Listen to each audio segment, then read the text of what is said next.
Hello বন্ধুরা, চলে যাচ্ছি আমরা এক্সাম দিতে ঝালদা কলেজে। তো দেখো, কলেজ পৌঁছে গেছি 9:30টার দিকে, আর আমাদের এক্সাম শুরু হবে 10টা থেকে। 4 ঘন্টা ধরে এক্সাম কিন্তু চলবে। তো চলো যাওয়া যাক। আর দেখো, এখানে কলেজটা কিন্তু খুব সুন্দর। আর তোমরা কারা কারা এই কলেজে পড়ো অবশ্যই কমেন্টে জানাবে। তো চলো আমরা চলে যাই রুমে। তো এটা দিয়ে আমরা রুম যাচ্ছি, আর এসে নিয়ে আমার খুব জোরসে খিদে পেয়ে গেছে, তো টিফিন খেয়ে নিয়েছি। 4 hours later. তো এক্সাম শেষ হয়ে গেছে, আর 4 ঘন্টা ভাই দেখতে দেখতে পেরিয়ে গেল।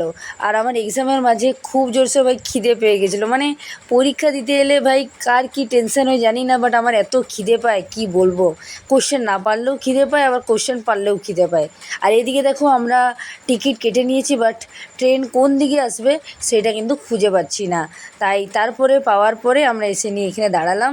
আর অনেকক্ষণ পরে ট্রেন এলো, ওই 3:30টার দিকে। তো ততক্ষণ আমরা দাঁড়িয়েছিলাম, অনেক ছবি তুললাম, অনেক ভিডিও করলাম। আর এদিকে দেখতেই পাচ্ছ আমাদের সবার কত আনন্দ।